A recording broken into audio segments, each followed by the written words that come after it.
এখন রয়েছে দেশের ব্যাংকিং খাত নিয়ে বিশেষ আলোচনা। আর এই আলোচনার জন্য আমাদের সঙ্গে যুক্ত হয়েছেন ঢাকা ব্যাংক লিমিটেডের ব্যবস্থাপনা পরিচালক ও প্রধান নির্বাহী ইমরানুল হক।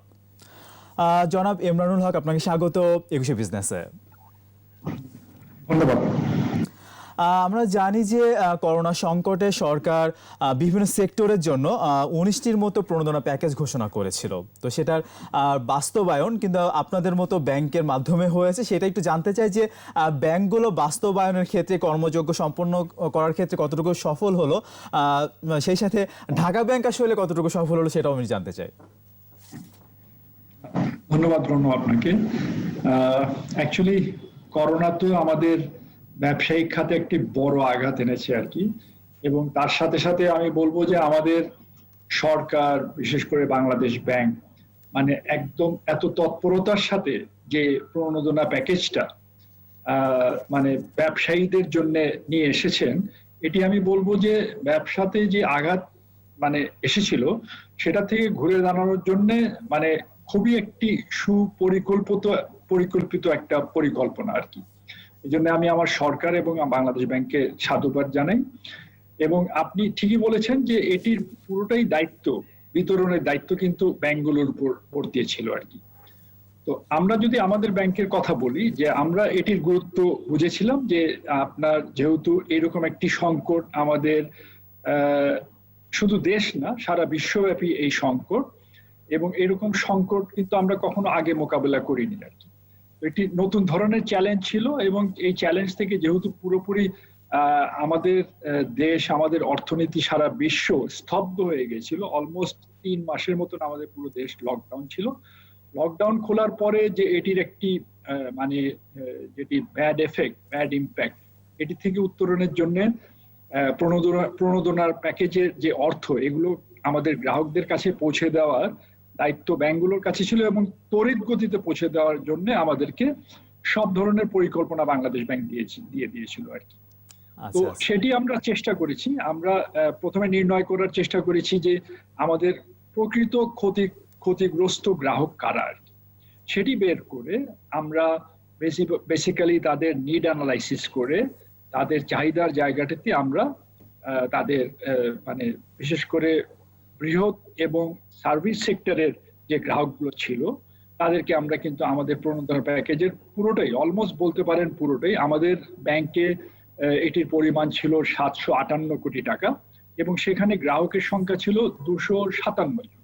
আমরা অলমোস্ট 95% কিন্তু প্রণোদনার প্যাকেজটা বিতরণ করেছি। আর ক্ষুদ্র ঋণের ক্ষেত্রে আমাদের পরিমাণটা কম, মানে অঙ্কের পরিমাণ, এবং বাট এইটার ক্ষেত্রে কিন্তু গ্রাহকের সংখ্যা অনেক বেশি, যেহেতু ক্ষুদ্র ঋণের গ্রাহকের সংখ্যা সারা দেশব্যাপী আছে। তো ওই জায়গাটাতে আমরা একটু চ্যালেঞ্জ ফেস করছি। ইনফ্যাক্ট আমাদের গ্রাহকের সাথে তাদের তথ্যপত্র গ্রহণ করা, তাদের অ্যাকচুয়ালি তাদের ক্ষতিটা কতটুকু হয়েছে, তাদের ঘুরে দাঁড়ানোর পরিকল্পনা কি, বিজনেস কন্টিনিউটি প্ল্যান কি আছে, এগুলো তথ্য নিতে কিছুটা দেরি হয়ে যাচ্ছে, কিছুটা বিলম্ব হচ্ছে। তারপরে আমরা তাদেরকে এডুকেট করে এই তথ্যগুলো নিয়ে আমরা তাদেরও প্রণোদনাগুলো তাদের কাছে পৌঁছে দেওয়ার চেষ্টা করছি। কারণ তাদের কাছে যদি প্রণোদনার প্যাকেজ ঠিক সময় মতো না যায়, তারাই কিন্তু আমাদের দেশের অর্থনীতির মূল ভিত। কারণ গ্রামীণ অর্থনীতি যত প্রসার ঘটবে, আমাদের মূল অর্থনীতিতে কিন্তু সেটির প্রভাব তত সুন্দরভাবে আমরা পাবো আর কি। তো সেই চেষ্টাকে মাথায় রেখে আমরা আমাদের প্রণোদনা প্যাকেজের বিতরণটা ত্বরান্বিত করার চেষ্টা করছি। যেটি বললাম যে বৃহৎ এবং সার্ভিস সেক্টরে অলমোস্ট শেষ, এবং ক্ষুদ্র ঋণগুলাতে আমরা 50%-এর উপর বিতরণ করেছি আর কি। তো এই প্রণোদনা প্যাকেজ বাস্তবায়ন করতে যে আসলে আপনাদের ব্যাংকের সার্বিক তারল্যে কেমন প্রভাব পড়েছে আসলে? আমরা তো প্রথমে শঙ্কিত ছিলাম যে তারল্যের উপর একটি বড় চাপ হয়তো আসবে, বাট এই জায়গাটাতেও আমি আমাদের সরকার এবং বিশেষ করে বাংলাদেশ ব্যাংকের দূরদর্শিতাকে আমি সাধুবাদ জানাবো। কারণ তারা এই তারল্যটাকে খুব সুন্দরভাবে মানে চলমান রাখার জন্য ওনারা কিছু এই জায়গাটাতেও কিছু কিন্তু পলিসিগত চেঞ্জ এনেছে। যেমন সিআরআর যে রিকোয়ারমেন্ট ছিল, ক্যাশ রিজার্ভ রেশিও, ব্যাংকগুলোর একটি সিকিউরিটি ডিপোজিটের ভাবে বাংলাদেশ ব্যাংকে রাখার আগে সিআরআর রেশিও, এসএলআর রেশিও, এগুলোর পরিমাণ কিন্তু কমিয়ে দেওয়া হয়েছিল। তো এটি কিন্তু একটি তারল্য সংকট থেকে উত্তরণের জন্য একটি পন্থা ছিল। এবং এটির সাথে সাথে আমি বলবো যে আল্লাহর অশেষ রহমত, যে আমাদের এক্সপোর্ট এটিও ঘুরে দাঁড়িয়েছে এবং এক্সপোর্ট আর্নিংটা ভালো হচ্ছে এবং আমাদের রেমিটেন্সের পরিমাণও কিন্তু আগে বিগত কয়েক বছরের তুলনায় ভালো হচ্ছে, যেটি আশ্চর্য হলেও কিন্তু আমাদের জন্য একটি, আমি বলবো যে এটি বিশাল সহায়ক শক্তি হিসাবে কাজ করছে। এইসব মিলে এবং এই ক্ষেত্রে বর্তমানে যেহেতু ইনভেস্টমেন্টটা, নতুন ইনভেস্টমেন্টে অনেকে যেতে একটু হয়তো কিছুটা সময় নিচ্ছে, সবকিছু মিলিয়ে আমি মনে করি যে তারল্যের জায়গাটাতে আমরা বেশ ভালোই আছি আর কি। আমরা যেটিকে সংকট মনে করছিলাম সেটি তো সংকট নয়ই, বরঞ্চ তারল্য ব্যাংকিং সেক্টরে বেশ ভালো এবং এটি আমাদেরকে প্রণোদনা প্রদান করার ক্ষেত্রে একটি বেশ সহায়ক জায়গায় নিয়ে গিয়েছে। আচ্ছা আচ্ছা আচ্ছা, আমি একটু জানতে চাইবো যে লকডাউনের আগে এবং পরে ঢাকা ব্যাংক কোন কোন ব্যবসায়িক সেগমেন্টে আসলে বেশি গুরুত্ব দিয়েছে অথবা দিচ্ছে? ঢাকা ব্যাংক অ্যাকচুয়ালি শুরু থেকেই একটু কর্পোরেট ব্যাংকিং ফোকাস ব্যাংক ছিল আর কি। তবে আমরা যে ক্ষুদ্র ঋণ একদমই দিতাম না তা নয়, আমাদের এটি কম প্রায়োরিটি এরিয়া ছিল। বাট যদি আমি বলি যে আমাদের ব্যবসার পরিকল্পনাটা আমরা একটু চেঞ্জ করেছি, মডেলটা চেঞ্জ করেছি। যদিও আমরা ইনিশিয়ালি কর্পোরেট ফোকাস ব্যাংক ছিলাম, বাট 2018 এবং তার তৎপরবর্তী সময় আমরা এসএমইতে বেশ ফোকাস করছি এবং আমরা একটা প্রজেকশন নিয়েছি যে 2022 নাগাদ আমাদের টোটাল পোর্টফোলিও 25% হবে এসএমই সেক্টর আর বাকি 75% হবে কর্পোরেট সেক্টরে, যেটি আগে নাকি অলমোস্ট 90% ছিল কর্পোরেট সেক্টরে এবং 10% ছিল এসএমই সেক্টরে। তো এটির পরিকল্পনার পিছনে আমাদের যে কারণটি আমি বলতে পারি সেটি হচ্ছে যে আমরা চাই যে ক্ষুদ্র অর্থনীতিতেও আমাদের ঋণ বিতরণের জায়গাটা তৈরি করা, কারণ সেই জায়গাটাতে যদি আমরা যেতে পারি তাহলে দেশের উন্নতি আরো ত্বরান্বিত হবে এবং সেটির সাথে সাথে আমাদের যে রিস্ক সেগমেন্টেশন এটার ডিস্ট্রিবিউশনটাও অনেক ভালো হবে এবং অল্প লোকের কাছে বেশি টাকা না দিয়ে আমরা যদি বৃহৎ জনতার কাছে পৌঁছে দিতে পারি তাহলে দেখা যাবে যে রিস্ক ফ্যাক্টরটা অনেকটাই কিন্তু সেগমেন্টেড হয়ে যায় এবং অনেকটু কমে যায় আর কি। তো সেভাবে আমরা চলছিলাম এবং করোনার পরবর্তী অবস্থা, এখনো করোনার মধ্যে আমরা আছি। তো এই পরবর্তী অবস্থাতে আমরা অ্যাকচুয়ালি আমাদের ক্ষতির সম্মুখীন যেসব গ্রাহকরা হয়েছেন আর কি, তাদেরকে প্রথমে কিন্তু আমরা আইডেন্টিফাই করার চেষ্টা করছি এবং তাদেরকে আমরা কিন্তু প্রথমে একটু তাদেরকে ঘুরে জানার জন্য এবং তাদের ব্যবসাটাকে আবার সঠিক জায়গায় নিয়ে আসার জন্য আমরা ওইসব ব্যবসাতে বেশি নজর দিচ্ছি। কারণ তারা যদি পড়ে যায় কিংবা তারা যদি হারিয়ে যায় তাহলে কিন্তু ব্যাংকের উপরই আলটিমেটলি এই ক্রেডিট রিস্কটা চলে আসবে এবং ব্যাংক একটি কিন্তু ঝুঁকির সম্মুখীন হবে। তো সেই জায়গাটিতে নজর রেখে আমরা আমাদের ব্যাংকিং কার্যক্রমটা চালাচ্ছি, ঋণ বিতরণের কার্যক্রম চালাচ্ছি এবং এটির সাথে সাথে আমরা কিছু কিছু খাত দেখছি যে করোনার পরবর্তী সময়কালীন বেশ ভালো করছে, যেমন ফার্মাসিউটিক্যাল খাত, যেমন আমি বলতে পারি খাদ্যদ্রব্য প্রক্রিয়াজাতকরণ খাত এবং এটির সাথে সাথে যেহেতু মেগা প্রজেক্টগুলো চালু হয়ে গেছে, ঠিকাদারির কাজগুলো যেখানে আমরা কন্ট্রাক্টর ফাইন্যান্সিং বলে থাকি আর কি, তো সেই সব জায়গাগুলোতে আমাদের নজরদারিটি একটু বেশি আর কি এবং আমরা অর্থায়ন ওইসব জায়গাতে করছি আর কি। জনাব ইমরানুল হক, আপনি আমাদের সাথেই থাকুন, ছোট্ট একটা বিরতি নিয়ে আসি আমরা। দর্শক, এবার নিচ্ছি একটা বিরতি, ফিরে আসবো একটু পরেই, আমাদের সঙ্গেই থাকুন। আবারও স্বাগত কৃষি বিজনেসে। দর্শক, বিরতির আগে দেশে ব্যাংকিং খাত নিয়ে কথা বলছিলাম ঢাকা ব্যাংক লিমিটেডের ব্যবস্থাপনা পরিচালক ও প্রধান নির্বাহী ইমরানুল হক এর সঙ্গে আবার ফিরছি আলোচনায়। জনাব ইমরানুল হক, আমি একটু জানতে চাইবো যে আমরা জানি যে ঋণের আমানতের সুদের হার আমরা জানি 9/6 স্থির করা হয়েছে, তো সেক্ষেত্রে ব্যাংকের যে প্রফিটেবিলিটি সেখানে আসলে কেমন প্রভাব পড়েছে? ধন্যবাদ রনো আপনাকে। অ্যাকচুয়ালি এটি একটি, আমরা মনে করছিলাম যে আমরা একটি বড় সংকটে পড়ে যাব। সরকার যখন ঘোষণা দিলেন ঋণের সুদের হার 9 করে দেওয়ার ব্যাপারে স্টার্টিং ফ্রম 1 এপ্রিল 2020 সাল থেকে, তখন প্রথমত আমরা চিন্তা করেছিলাম যে এটি আমাদের মুনাফার উপরে একটি বড় রকমের ধাক্কা আনবে এবং সেটি এনেও ছিল, এখনো আছে কিছুটি ধাক্কা।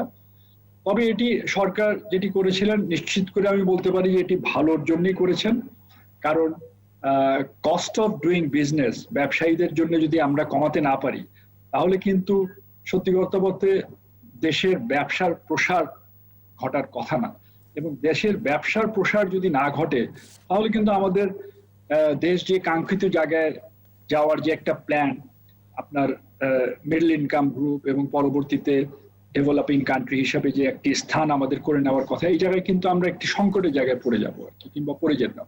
তো আমি বলবো যে সরকার যেটি করেছিলেন সেটি ঠিকই করেছেন, তবে ব্যাংকের জন্য একটি বিরাট চ্যালেঞ্জের জায়গা ছিল এটি, যেটা আমরা কিভাবে পুষিয়ে নিব। কারণ আমরা সাধারণত দেখা যাচ্ছিল যে এই ৯ হওয়ার আগেই ম্যাক্সিমাম ব্যাংকের ঋণের সুদের হারের পরিমাণের জায়গাটা ছিল প্রায় ১২, ১২.৫, ১৩, এমনকি কনজিউমার লোন এবং ছোট ছোট লোনে কিন্তু কোনো কোনো ব্যাংক ১৫ পর্যন্ত চার্জ করছে। তো এটি যদি ৯ হয়ে যায় তাহলে আমরা চিন্তা করছিলাম যে আমাদের তো মুনাফার উপর একটি বিশাল ধাক্কা আসবে, এবং এসেছিল। আমাদের যে কোনো ব্যাংকেরই আপনার ইনকামের জায়গার একটি কিন্তু সিংহভাগ ইন্টারেস্ট আর্নিং এর জায়গাটা। তো সেক্ষেত্রে আমি জানতে চাইবো যে এই পরিস্থিতি থেকে উত্তরণের ক্ষেত্রে ঢাকা ব্যাংকের পদক্ষেপগুলো আসলে কি ধরনের ছিল? পদক্ষেপ যেটি আমরা নিয়েছি, actually to be very honest, আমরা আমাদের নন ফান্ডেড বিজনেস যেগুলো আর কি, যেগুলো আপনার এলসি বিজনেস, গ্যারেন্টি বিজনেস এবং অন্যান্য যেখানে ফান্ড ইনভলভ না করে ফিস বেসড বিজনেস গুলো আর কি, সেই জায়গায় আমরা মনোযোগ বেশি দিয়েছি। সেই জায়গার থেকে আমরা কার্যক্রম করে আমাদের মুনাফার জায়গাটাতে একটি শক্ত স্থানে আসার জন্য চেষ্টা করেছি, যেটা ঘুরে ঘুরে দাঁড়ানোর জন্য চেষ্টা করেছি। এবং এটির সাথে সাথে আমরা যে পরিকল্পনাটি নিয়েছিলাম সেটি হচ্ছে যে আমাদের বেসিক্যালি ব্যাংকের কস্ট কন্ট্রোলের জায়গাটি আর কি। তো কস্ট কন্ট্রোলের দুটি জায়গায়, একটি ফিক্সড কস্ট এবং একটি কন্ট্রোলেবল কস্ট। ফিক্সড কস্ট তো অ্যাকচুয়ালি আমরা কমাতে পারি না রাতারাতি, যদি ঘর ভাড়া বলি আমরা কমাতে পারবো না, আমাদের বেতন ভাতা দিয়ে যদি বলি আমরা কমাতে পারবো না, সেটি যদি না পারি তাহলে কন্ট্রোলেবল কস্ট কিছু আছে আর কি, যদি বলতে পারি ইলেকট্রিসিটি, লাইটিং, স্টেশনারি, প্রিন্টিং, এইগুলো জায়গাতে কনভেন্স বলেন, ফুয়েল বলেন, এবং অন্যান্য আরো অনেক খাত আছে আর কি কন্ট্রোল, সেগুলোর উপরে আমরা নজর দিয়েছি। এবং সেই জায়গা থেকে আমরা কিছু ব্যয় সংকোচন করে আমাদের আয়ের খাতটা যে ঘাটতি পড়েছিল আর কি, সেই জায়গাটাতে আমরা একটু actually to be very honest আমরা সেই জায়গাতে কারেকশন করার চেষ্টা করছি আর কি। এই জায়গাটাতে আমাদের নজর দেয়। আর একটু জানতে চাইবো যে ঢাকা ব্যাংকের এই মুহূর্তে ঋণ আমানতের অবস্থাটা একটু জানতে চাই। ঋণ আমানতের অবস্থা, যেহেতু আমি প্রথমেই বলেছি যে আমাদের বাজারে এখন তারল্য বেশ ভালো অবস্থানে আছি। আমাদের অ্যাডভান্স ডিপোজিট রেশিও, আমরা বাংলাদেশ ব্যাংক যে আমাদেরকে যে ক্যাপিংটি বেঁধে দিয়েছেন আমরা তার মধ্যেই আছি। আমাদের ঋণের প্রবৃদ্ধি প্রতি বছর যেভাবে হয়, এবছর কিছুটি কমেছে, কিংবা আমরা আমাদের বাজেটের টার্গেট থেকে কিছুটা পিছিয়ে আছি। এটির কারণ হচ্ছে যে নতুন ইনভেস্টমেন্ট এখন কিন্তু সত্যি কথা বলতে আসছে না, যেটি আমরা আশা করেছিলাম। কিছু মেগা প্রজেক্টের কাজগুলো আপনার স্লো ডাউন হয়ে গিয়েছে, কিছুটা নন প্রায়োরিটাইজ যে প্রজেক্টগুলো ছিল সেগুলো সরকার কিছু বিলম্বিত করছেন। তো এই সব কিছু মিলিয়ে দেখা যাচ্ছে যে আমরা যতটুকু মানে প্রাইভেট সেক্টর গ্রোথটা চিন্তা করে আমাদের ঋণ বিতরণের কার্যক্রম কিংবা বাজেটটা ফিক্স করেছিলাম তার থেকে কিছুটা পিছিয়ে আছি আর কি। আর তারল্য সংকটের জায়গাটি যদি মানে আমি বলবো যেহেতু ভালো থাকায় আমরা যতটুকু সংকট মনে করেছিলাম সেটি না হওয়াতে আমি বলবো যে আমাদের আমানতের অবস্থায় আমরা কিন্তু বেশ ভালো শক্ত অবস্থানে আছি। এবং আপনি যেটি বলেছিলেন আমার আগের কোশ্চেন যেটি আপনি ছিল যে ৯টাকে আপনারা কিভাবে মোকাবেলা করছেন, তারল্য সংকটটার জায়গায় ভালো থাকার কারণে আমরা কিন্তু আমানতের হারটাও কমিয়ে আমাদের এই প্রফিটেবিলিটির যে ব্যালেন্সিং এটা আমরা করতে সক্ষম হচ্ছি। আর আমি বলবো যে আমরা যতটুকু সংকট আশা করেছিলাম কিংবা ধারণা করেছিলাম যে করোনা পরবর্তীকালীন সময়ে আমরা ব্যাংকার হিসাবে ফেস করব, ততটুকু আমরা ফেস করছি না। আমাদের কিন্তু ঋণের প্রবাহটা আমি বলবো যে সেই তুলনায় বেশ ভালোই আছে আর কি।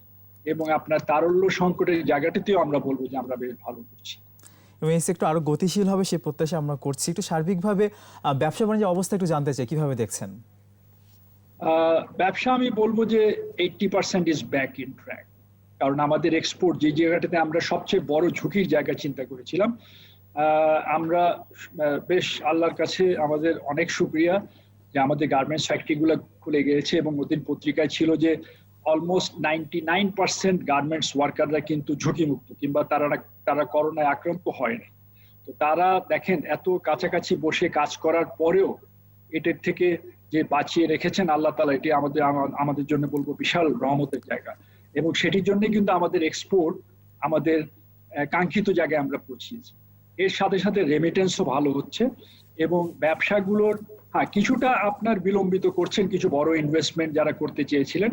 তো আমি মনে করি আমাদের ধারণা যে তাদের সাথে কথা বলে আমরা যেটা ধারণা করতে পারছি যে হয়তোবা ডিসেম্বর জানুয়ারি নাগাদ সেই ইনভেস্টমেন্ট গুলা আবার চলমান হয়ে যাবে। বাট ওয়ার্কিং ক্যাপিটাল ফ্যাসিলিটিস গুলো ভালোভাবে ইউটিলাইজড হচ্ছে, কারণ আমাদের ডোমেস্টিক ডিমান্ড তো একটা বিশাল ডিমান্ড এবং এই ডিমান্ডটা মিট আপ করার জন্য আমাদের যে লোকাল ইন্ডাস্ট্রিগুলো আছে এগুলো কিন্তু 100% ক্যাপাসিটিতে চলছে আর কি। তো আমাদের তো লোকাল কনজাম্পশনের জায়গাটা আমাদের ইকোনমির জন্য একটা বিশাল ড্রাইভিং ফোর্স হিসাবে কাজ করে আমি মনে করি। তো সেই জায়গায় আমরা যতটুকু আশা করেছিলাম যে আমরা একটা বড় ধাক্কায় পড়ে যাব, সেটি থেকে কিন্তু আমরা বেশ ভালো অবস্থানে আছি বলে আমি মনে করি।